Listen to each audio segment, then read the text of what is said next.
So just to know that the engine inside this generator is the Perkins 1103, and the problem with this engine that we have a warning regarding the engine, as this engine is on generator in our case, and it could be in on anything you have in while you are watching this video. Anyway, the problem that we have a warning or alarm says that is the system charge is low, which means we need to know why this charge is low. And it's funny after we we discussed why, but keep watching the video is good test for you to know. And before everything, you have to know that it's 12-volt system, as you are working with the big engines or the diesels in general. You will find the 12 and the 24. So we move on. The first check we need to do it for this engine is the battery. We need to know the voltage of the battery while the engine is not running, while the engine is stopped.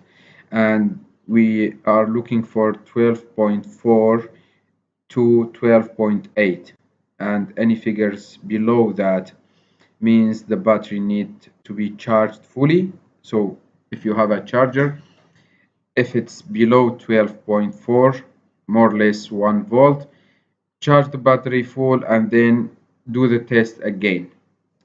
There is many options, to be honest. And if it is over 12.8, that is a problem because it's overcharged and it's surface charging, something called surface charge. Try to uncharge the battery a little bit. If you have a light, if you have something, just to like take some power from the battery until it comes in normal cases. This, in my opinion, my personal. Uh, and then we move to test the alternator. So we keep our using multimeter, by the way, and crack the engine on, and we are looking for figures between this figures is from Perkins guidelines, and they says look for 13 to 14.5, which I'm saying 14.5. So everything is over 30, under 13. The RPM, by the law, by the way, make it around 1500, which is the engine on my case is already on about 1500, which is good, is the good test. So I have a good situation to test this battery and the alternator.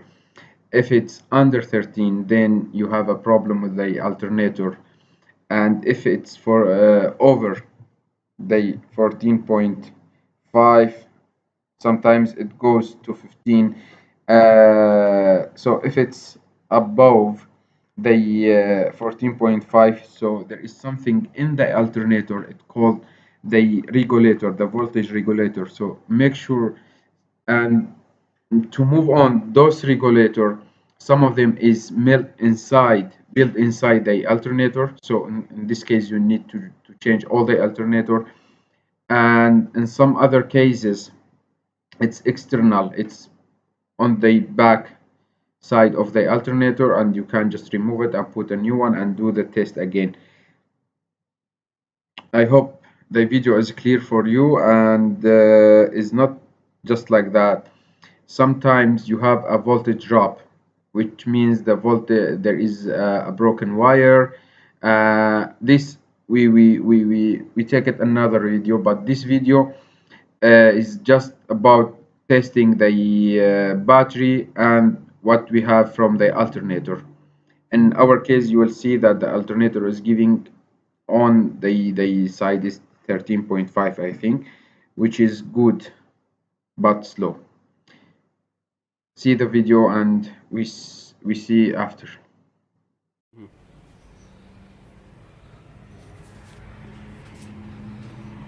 Yeah.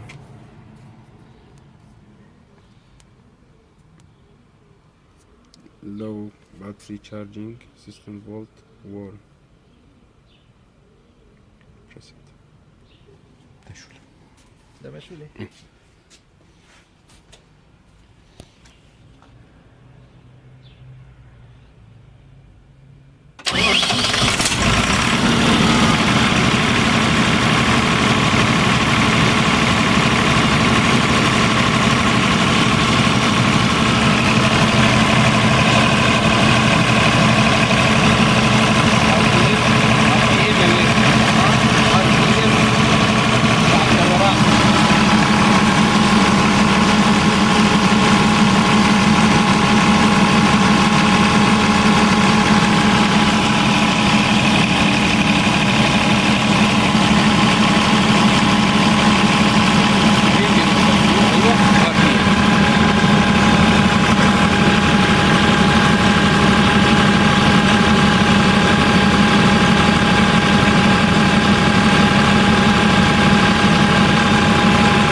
So, as you noticed, the problem was the battery itself, and the first one it has started when we put the test. It started 12.3, and then it came up to 11.9, which means the battery is the problem.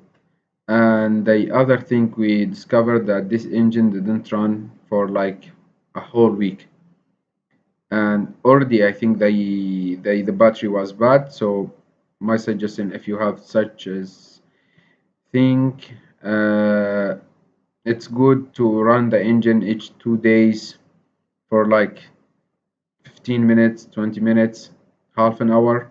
If it's possible, it's good to keep the engine in good state. It's keep the engine very well, and the electrical system. Uh, Actually, we did a voltage drop test, and there were no voltage drop in the system. So we changed the battery, and then it's good. And thank you for watching the video. If you are interested in the channel, please subscribe.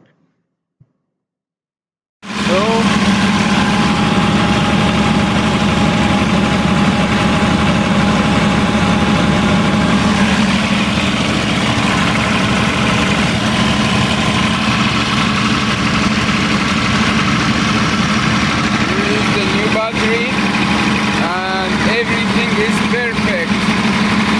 Now as the battery is full, we are getting about 13.9